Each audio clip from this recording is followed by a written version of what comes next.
Ebola, কখনো swine flu, কখনো bird flu, কখনো নিপা, কখনো বা কোভিড, কখনো এইচআইভি, এরকম নানা রকম ইনফেকশাস ডিজিজ বারে বারে আমাদের জীবনে এসে আক্রমণ চালাচ্ছে। এরা ঠিক কেন আসছে, এর পেছনে কি ঘটছে, এটাকে সায়েন্টিস্টরা বলছেন জুনোটিক স্পিল ওভার। তো আমি আমার এই আজকের ভিডিওতে এই জুনোটিক স্পিল ওভার জিনিসটা ঠিক কী সেটা নিয়ে একটু বলবার চেষ্টা করছি। এছাড়া দেখুন, এই যে সব ইনফেকশাস ডিজিজগুলোর নাম আমি বলছি, এদের পেছনে কিন্তু আছে একটি প্যাথোজেন, যার নাম হচ্ছে ভাইরাস। এই অসুখগুলো অনেকগুলি ফিরে ফিরে বারে বারে আসছে আমাদের জীবনে, আবার কখনো কখনো একটা নতুন অসুখের আবির্ভাব ঘটছে। এদেরকে কিন্তু আমরা নির্মূল করতে পারিনি, এখনো পারিনি। কিন্তু আবার উল্টো দিকে দেখুন, স্মল পক্স, পোলিও, এরাও কিন্তু ভাইরাসজনিত অসুখ, কিন্তু এদেরকে আমরা নির্মূল করে ফেলতে পারলাম। তো এদেরকে পারলাম, কিন্তু এই Nipah, covid, bird flu, swine flu, এদেরকে কেন পারছি না? আমাদের এখানে ডিফিকাল্টিটা ঠিক কোথায়, এটাও আমি আজকে একটু ভিডিওতে বলবার চেষ্টা করব। এবং সবশেষে এই যে বারে বারে ইনফেকশাস ডিজিজগুলো আমাদের জীবনে এসে হানা দিচ্ছে, এর পেছনে কারণের মধ্যে কি আমরাও দায়ী? মানে আমরাও কি এমন কিছু করছি যার জন্য এই ঘটনাগুলো ঘটছে, সেটাও আমি একটু টাচ করার চেষ্টা করব। দেখুন, এই যে শব্দটা জুনোটিক স্পিল হওয়া, এটা বলার আগে আমি প্রথমে আরেকটা শব্দকে একটু ডিফাইন করে নিচ্ছি। সেটা হলো প্যাথোজেন। প্যাথোজেন কি? প্যাথোজেন হচ্ছে সেই সমস্ত বায়োলজিক্যাল এজেন্ট যারা ডিজিজ ক্রিয়েট করে। বলা হচ্ছে মোটামুটি 6 রকমের প্যাথোজেন আছে যারা ডিজিজ ক্রিয়েট করে। তাদের মধ্যে আছে ভাইরাস, ব্যাকটেরিয়া, ফাঙ্গাই, প্রোটোজোয়া, এরকম 6টা। এবার দেখুন, এই জুনোটিক স্পিল ওভার, এই শব্দটার মধ্যে আমি স্পিল ওভার শব্দটাকে ফার্স্টে একটু এক্সপ্লেন করার চেষ্টা করছি। স্পিল ওভার হলো যখন একটা স্পিসিসের কোনো মেম্বারের শরীর থেকে কোনো প্যাথোজেন জাম্প করে অন্য একটা স্পিসিসের মেম্বারের শরীরে গিয়ে ঢুকছে, এই যে জাম্পটা হচ্ছে সেটাকে আমরা বলছি স্পিল ওভার।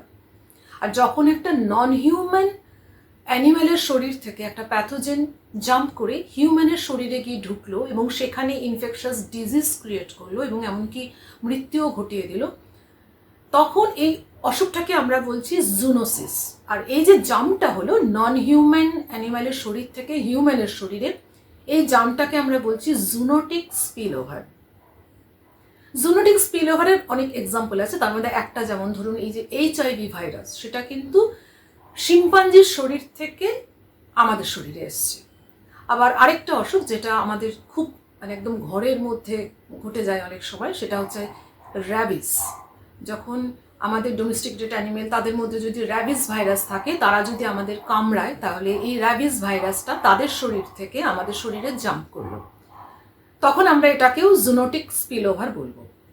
এবার এই যে প্রক্রিয়াটা চলছে, একটা ভাইরাস একটা শরীরের মধ্যে ঢুকছে, এটা কিন্তু কোনো মানে খামখেয়ালিপনা নয়, প্রকৃতির কোনো খামখেয়ালিপনা নয়। এটার মধ্যেও কিন্তু একটা একই রকম সিস্টেমে চলে। যেমন ধরুন, একটা বাঘ যখন একটা হরিণকে শিকার করছে, সে নিজের অস্তিত্বকে বজায় রাখার জন্য, নিজে বেঁচে থাকার জন্য হরিণটাকে শিকার করছে, ঠিক সেই রকমভাবে একটা ভাইরাস সে বাঁচার জন্য, তার নিজের অস্তিত্ব বজায় রাখার জন্য সে একটা হোস্টের শরীরে ঢুকছে। এবং ভাইরাস কোনো হোস্টের শরীর ছাড়া, হোস্টের শরীরের বাইরে বেশিক্ষণ বাঁচতে পারে না, এবং সে তখন সেই হোস্টের শরীরে রিপ্রোডাকশন করছে, মাল্টিপ্লাই করছে, এবং ধীরে ধীরে তার শরীরে একটা ইনফেকশন সৃষ্টি করে ফেলছে। তো দুজনেরই উদ্দেশ্যটা এক, নিজের অস্তিত্বকে বজায় রাখা। লায়ন বা বাঘ এরা করছে এক্সটার্নালি, আর এই প্যাথোজেনরা করছে ইন্টারনালি। আবার দেখুন, বাঘ বা লায়ন, সিংহ, এরা একটা যে হরিণকে খাচ্ছে, খেতে খেতে হঠাৎ করে জাম্প করে হিউম্যানকে খেতে শুরু করলো, ঠিক সেই রকমভাবে এই প্যাথোজেনরা নন হিউম্যান অ্যানিম্যালের শরীরে থাকতে থাকতে হঠাৎ করে জাম্প করে হিউম্যানের শরীরে ঢুকে গেল। সুতরাং এই প্রক্রিয়াটা কিন্তু এই আমাদের যে ইকোসিস্টেমে একের সঙ্গে অপরের যে একটা সম্পর্ক, সেটার উপরেই বেস করে। দুজনেরই উদ্দেশ্যটা একই, কিন্তু প্রক্রিয়াটা আলাদা। আমার দ্বিতীয় পয়েন্ট যেটা বলছিলাম, যে স্মল পক্স, পোলিও, এদেরকে নির্মূল করতে পারলাম, কিন্তু আমরা নিপা, আপনার Ebola, bird flu, swine flu, এদেরকে কেন পারছি না? এই যে ভাইরাসগুলো যারা স্মল পক্স বা পোলিও সৃষ্টি করতো, সেই ভাইরাসগুলোর একটা দুর্বলতা ছিল যে তারা হিউম্যান শরীর ছাড়া অন্য কোনো হোস্টের শরীরে বাঁচতে পারতো না, রিপ্রোডিউস করতে পারতো না। তো যখন আমরা ভ্যাকসিন দিয়ে হিউম্যান শরীরকে এই ভাইরাস থেকে মুক্ত করে ফেললাম, তখন ভাইরাসগুলো আর কোনো অল্টারনেটিভ হোস্টকে পেলো না যেখানে তারা রিপ্রোডিউস করতে পারে। সুতরাং তারা তখন ধীরে ধীরে পৃথিবী থেকে নির্মূল হয়ে গেল। কিন্তু এই নিপা ভাইরাস বা সার্স ভাইরাস যেগুলো বলছি, বার্ড ফ্লু, সোয়াইন ফ্লু, এদের যে ভাইরাসটা সেগুলো কিন্তু হিউম্যানের শরীর ছাড়াও নন হিউম্যান অ্যানিমেলের শরীরেও সমানভাবে বিচরণ করতে পারে। সেই জন্য এদেরকে নির্মূল করাটা খুব ডিফিকাল্ট হয়ে যাচ্ছে। এবার দেখুন, এই যে ভাইরাসদের একটা হোস্টের কথা বলছি, সেই হোস্টগুলোর কিন্তু একটা নাম দেওয়া হচ্ছে। যেমন ধরুন, যার শরীর থেকে বেরোচ্ছে সেটা সোর্স হোস্ট, যার শরীরে গিয়ে ঢুকলো সে রেসিপিয়েন্ট হোস্ট, আর আরেকটা হোস্ট আছে সে হচ্ছে রিজার্ভার হোস্ট। রিজার্ভার হোস্ট হচ্ছে সব থেকে গুরুত্বপূর্ণ, কারণ রিজার্ভার হোস্ট এমন একটা লিভিং অর্গানিজম যার শরীরে এই প্যাথোজেনরা গিয়ে বাসা বাঁধছে, অনেক দিন ধরে থাকছে, সেখানে রিপ্রোডিউস করছে, সেখানে মাল্টিপ্লাই করছে। কিন্তু সেই রিজার্ভার হোস্টের শরীরে যে ইনফেকশনের সিমটম থাকবেই এরকম কোনো কথা নেই, থাকতেও পারে নাও থাকতে পারে। তো এই যখন কোনো একটা অসুখ আমাদের জীবনে এসে হানা দেয়, তখন যারা এটা নিয়ে ডিল করেন, যেসব সায়েন্টিস্টরা, বায়োলজিস্ট বা ভাইরোলজিস্ট, তারা তখন এটাই খুঁজতে, তাদের একটা বিরাট টাস্ক যে এখানে রিজার্ভার হোস্টটা কে, কোন প্রাণীর শরীর থেকে এই অসুখটা ছড়াচ্ছে। এবং সেটা খুব একটা একটা ভয়াবহ একটা খোঁজ। ওনারা মাঠে ঘাটে, শস্য ক্ষেত্রে, পুরনো বাড়ির ভেতরে, জঙ্গলে, পুরনো কেভের ভেতরে ঢুকে যান। নিজেদের জীবনের অনেক রিস্ক থাকে এবং এটা একটা খুব লোমহর্ষক কাহিনীর মতো যে কী করে খুঁজছেন ওনারা। তো দেখুন, একটা কেভ আছে, কিটুম কেভ। সেই কেভটা হচ্ছে ইস্ট আফ্রিকা। সেই কেভটা বলা হয় যে one of the dangerous place on earth. এই কেভের ভেতরে প্রচুর ভাইরাসের সোর্স আছে, ভাইরাসরা রয়েছে ওখানে, এবং অনেকগুলো ভয়াবহ অসুখের যে কারণ যে ভাইরাস, সেগুলো ওখানে পাওয়া যাচ্ছে, এবং মানুষ অনেকবার গিয়ে ওখান থেকে ইনফেকশন নিয়ে চলে এসেছে। আমি যেমন হেন্ড্রা ভাইরাস অস্ট্রেলিয়াতে বেরিয়েছিল, সেটার যে সোর্সটা খোঁজা হচ্ছিল সেটা আমি পড়ছিলাম, এবং খুব পড়তে ভালো লাগে যে সোর্সটাকে একটা গোয়েন্দা কাহিনীর মতো। এই যে দেখুন, রিজার্ভার হোস্ট হচ্ছে আপনার যেমন জাপানিজ এনকেফ্যালাইটিস, এই অসুখটার আমরা নাম শুনেছি। সেখানে কিন্তু কিছু জলের কিছু পাখিদের শরীরে ছিল, যেমন এগরেটস, হিরনস, এইসব পাখিদের শরীরে এই প্যাথোজেনটা, ভাইরাসটা থাকতো। দেখুন, অনেকগুলো অসুখের ক্ষেত্রে কিন্তু বাদুর রিজার্ভার হোস্ট হিসাবে কাজ করছে। যেমন ধরুন, ইবোলার ক্ষেত্রে ব্যাট, সার্সের ক্ষেত্রে ব্যাট, তারপরে নিপা ভাইরাসের জন্য ব্যাট, হেন্ড্রা ব্যাট।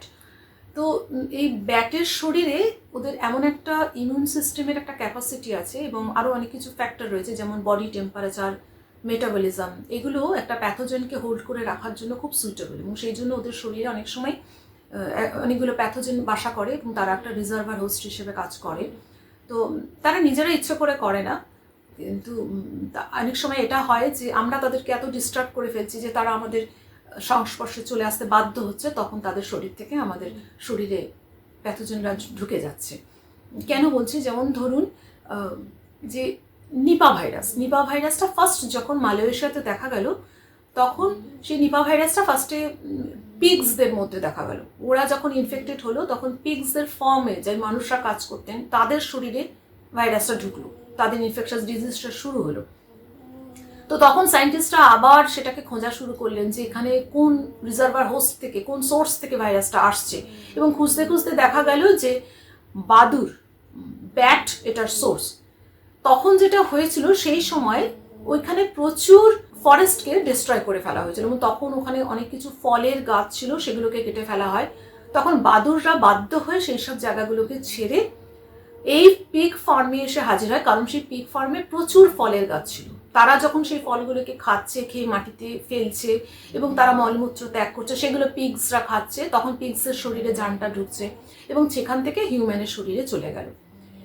এবার দেখুন, এই নিপা ভাইরাস যখন বাংলাদেশে প্রচুর শুরু হলো, তখন আবার সায়েন্টিস্টরা খুঁজতে শুরু করলেন যে কোথা থেকে আসছে, কারণ পিগস ওখানে খুব কম, পিগস রেয়ার ওখানে বাংলাদেশে। তো তখন এখানে তো পিগস নেই, তাহলে কি করে আসছে, বাদুরের থেকে কিভাবে কন্টামিনেটেড হচ্ছে, কার মাধ্যমে হচ্ছে, সেটা আবার খোঁজা শুরু হলো। তখন দেখা গেল যে এই বাদুরদের সোর্সটা হচ্ছে খেজুরের রস, যে কারণে এই বছরের শেষে আমাদেরকে বলা হচ্ছিল যে খেজুরের রস খাবেন না, নিপা ভাইরাসের দ্বারা ইনফেকশন হয়ে যাবে। তো দেখা গেল যে এই যে রাত্রেবেলা একটা কলসি বেঁধে দিয়ে আসা হচ্ছে খেজুরের গাছে, সেই সময় বাদুড়রা খুব তাদের গতিবিধি বেড়ে যাচ্ছে এবং তারা যখন ওই খেজুরের রসে খেতে আসছে, তারা তাদের স্যালাইভা ঢুকছে, তাদের ইউরিন পাস করছে, সেরকম নানা রকম ভাবে এই খেজুরের রসটা কন্টামিনেটেড হচ্ছে এবং সেটা যখন কাঁচা অবস্থায় আমরা খাচ্ছি তখন আমাদের শরীরে সেই ভাইরাসটা ঢুকছে। তো এইভাবে এই প্যাথোজেনগুলো আমাদের শরীরে আসছে এবং জুনোটিক স্পিল ওভার ঘটছে। এবার দেখুন এর কারণটার মধ্যে অনেকগুলো বিষয় আছে, সেগুলোকে আমি অন্য একটা ভিডিওতে ভালোভাবে বলতে চেষ্টা করবো, এটা আমার একটা প্ল্যান আছে। তো এখন যেটা মেজর একটা কারণের মধ্যে হচ্ছে যে ইকোসিস্টেমকে ডিস্টার্ব করে ফেলা।